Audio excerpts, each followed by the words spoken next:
Saiu os últimos episódios de Agatha desde sempre. Meus amigos, está insano. Tem Mephisto? Não. Tem Wanda? Também não. Mas nem precisou. A Agatha e o Billy já entregaram tudo e mais um pouco do que a gente queria. Em um final que quase chegou aos pés do final de Loki. Porém, algumas coisas fizeram com que isso não acontecesse. Então, vem comigo analisar esse final e ver alguns easter eggs que podem ter passado batido.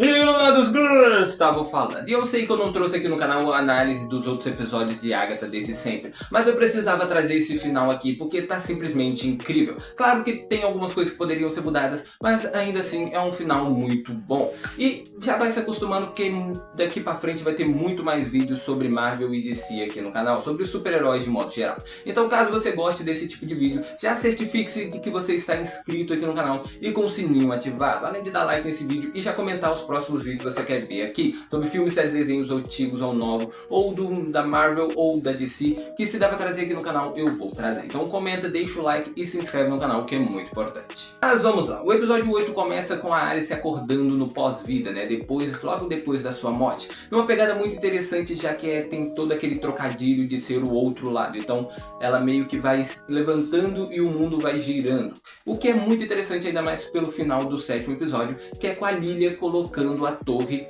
de cabeça para baixo, na verdade na posição certa, e assim virando tudo ao seu redor. Então isso é muito da hora nesse começo. E além de montar uma imagem do que acontece com você depois que você morre e tem seu encontro com a morte, a Alice ainda tem um diálogo que é muito interessante com a morte, onde ela basicamente não está aceitando o fato de que agora que ela conseguiu se livrar da maldição, ela tenha morrido. Ela passou a vida toda amaldiçoada e agora que ela poderia viver sem a maldição, ela morre. Então pede mais tempo para a morte. E isso é interessante, já que foi exatamente o que a morte concedeu para Agatha quando chegou a vez do filho dela, né? A hora do filho dela. Embora tivessem várias teorias sobre o que a Agatha teria feito com o filho dela, né? Já que durante a série dá a entender que a Agatha sacrificou o filho dela pelo Darkhold, ou então tentou pegar o Darkhold para invocar o filho dela de volta, esse tipo de coisa.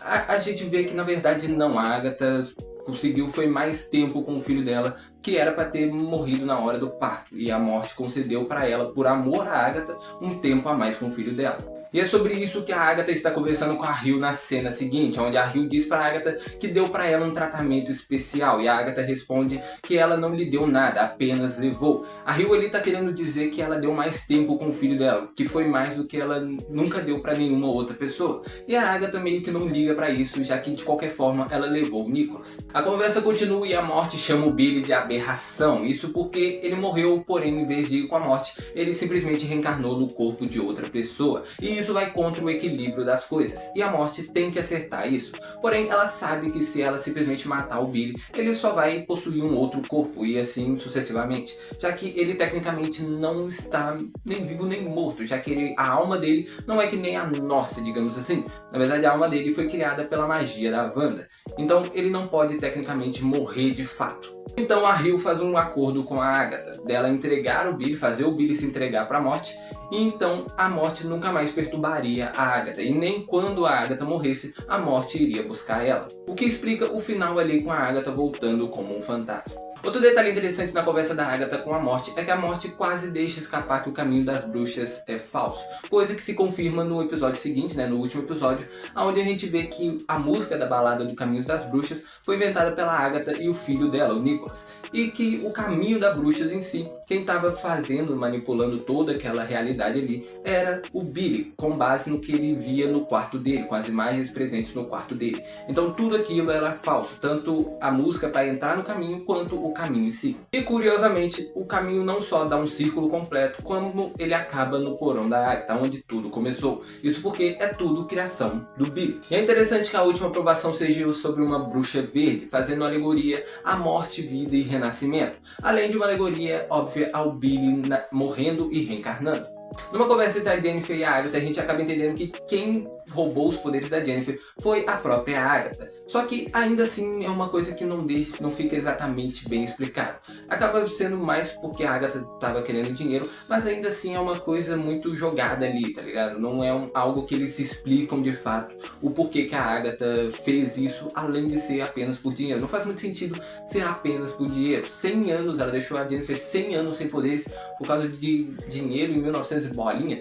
É uma coisa assim que fica meio jogada, tá ligado? É uma explicação fácil, digamos assim. Então a Jennifer faz ali um ritual com o tufo de cabelo da Agatha e se desprende dela, recuperando os seus poderes e desaparecendo do caminho. O Billy ainda quer encontrar o seu irmão, e a Agatha, sabendo do acordo que ela fez com a morte, ela sabe que aquilo ali pode ser o julgamento final tanto para ela quanto para o Billy. Então ela ajuda ele a encontrar e reencarnar o seu irmão. E o mais interessante é que em meio a todo aquele momento de tensão ali, o Billy ainda pergunta se ele tá matando aquele garoto apenas pro irmão dele viver, mostrando que ele tá preocupado com a moralidade que tem nisso, como se eles estivessem estabelecendo uma linha entre a feiticeira que a Agatha sempre foi e o feiticeiro que o Billy quer ser. Além de, claro, também ter uma referência um pouco com a Wanda, já que o Billy não quer ser como ela, que meio que manipulou uma cidade inteira apenas para suas vontades.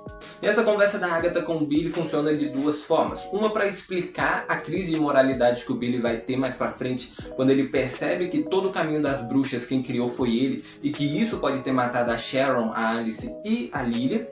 E a outra apenas para permitir a Agatha a frase "não, o garoto simplesmente morre", como se ela estivesse aceitando que o filho dela morreu porque chegou a hora dele, não porque a morte é ruim ou porque ela fez alguma coisa ou algo do tipo. E isso é bem importante quando entramos nessa cena. Talvez isso esteja estabelecendo algumas mortes ou a morte em geral, como algo canônico, algo que você não pode mudar. Como em What If, quando o Doutor Estranho tenta salvar a Christine de qualquer forma, mas não importa o que ele faça, ele sempre vai perder ela, porque a morte é algo inevitável, a morte é algo que precisa acontecer para o equilíbrio da vida.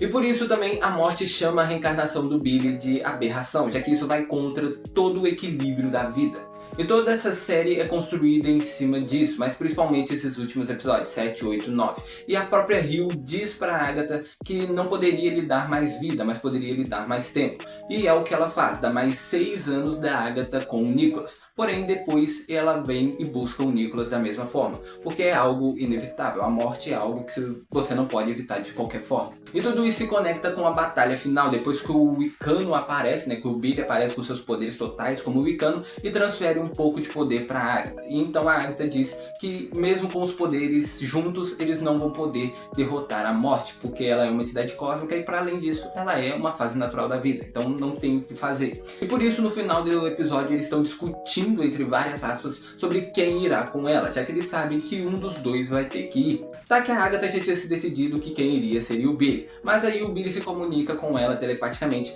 e ela acaba se sacrificando, dando um beijo da morte e assim morrendo finalmente. E a morte indo embora de uma vez. Então depois disso o Billy volta para casa, percebe que foi ele que criou todo o caminho, assim como a Wanda mexeu com a realidade lá em Westview, e a Agatha aparece como um fantasma, já que ela não consegue encarar o filho dela, não está preparada para morrer de fato e encarar o filho dela. O que é interessante, que no começo me deixou um pouco confuso, mas depois deu para entender rapidamente, que na verdade a Agatha deve se sentir culpada de alguma forma pela morte do filho dela, ou achar que ele é a culpa de alguma forma. Coisa que, pelo flashback que a gente vê no episódio, não aconteceu, Ele não culpa ela de nenhuma forma. Eu particularmente gostei bastante desse final de Agatha, mas obviamente tem várias pontas soltas ou não explicadas. Sobre como a Jennifer perdeu os poderes, porque no segundo episódio, se eu não me engano, é mostrado lá, ela fala que quem tirou os poderes dela foi um médico. Só que aí no final, na verdade, foi a Agatha por causa de dinheiro. Então isso poderia ser melhor explicado, talvez através de um flashback. Não teria problema se os episódios finais fossem um pouco maiores do que os que normalmente foram lançados, Não teria nenhum problema se o episódio 8, 9 tivesse mais de 1 hora. só seriam mais como um filme, mas ainda assim estaria de boas, até para explicar melhor essa questão. Também não explicar a relação da Agatha, o Nicholas e o Darkhold, já que no um dos episódios aparece o Darkhold num berço como se a Agatha tivesse feito alguma coisa com o filho dela por causa do Darkhold, o que no flashback dela a gente vê que não tem nada a ver. Também não faz muito sentido o fato do filho da Agatha ter criado a música do Caminho das Bruxas, já que nas HQs o Caminho das Bruxas é algo real, então talvez o Caminho das Bruxas seja algo real no UCM também. Até por isso o filho da Agatha conhecia, talvez a Agatha contasse a lenda do Caminho das Bruxas, porém você não precisa de toda aquela balada das bruxas para poder entrar no caminho. Basta você simplesmente falar que vai para lá e aí você vai se você for uma bruxa, né, como é nas HQs. Então talvez o filho da Agatha tenha criado essa música a partir das lendas que a Agatha contava, o que aí sim explica o fato de outras bruxas conhecer a história do caminho, o que eles precisavam ter estabelecido melhor dentro dos flashbacks. Também não é explicado o porquê que a Agatha roubava os poderes das bruxas. Eu sei que a Agatha é má porque ela é má, mas ainda assim é algo que fica muito solto, tá ligado? Ela, depois que perde o filho dela, ela começa a roubar os poderes das bruxas apenas por roubar. Não diz se é pra ela viver mais tempo ou se é apenas por causa de poder. Não deixa estabelecido isso, nem porque que ela matava as bruxas antes com o filho dela. Ele até pergunta pra ela o porquê que ela matava as bruxas, e ela simplesmente responde porque elas tentaram matar eles ou tentariam matar eles, o que não faz muito sentido, mas ainda assim é a explicação que eles dão. Mas no panorama geral, até que o final é muito bom. Claro que tem muitas pontas soltas, né? É um final que tecnicamente eles fizeram bem corrido comparado ao resto da série, mas ainda assim é um bom final. O episódio 7 da Lilia eu ainda acho superior a esse final. Sim, o episódio 7 é maravilhoso, mas o final ainda é muito bom. Deixe aqui nos comentários qual é a sua opinião sobre esse final de Agatha desde sempre. Em breve eu vou trazer um vídeo aqui mostrando alguns easter eggs e referências que vocês podem ter perdido ao longo desse episódio, mas aí só focado nisso, talvez na terça ou na quarta-feira. Então se inscreve aqui no canal para você não perder esses vídeos. E ativa o sininho para você não perder a notificação, que aí quando postar o vídeo já chega a notificação para você e você pode ser um dos primeiros a assistir. Então se inscreve e ativa o sininho da notificação, que é muito importante.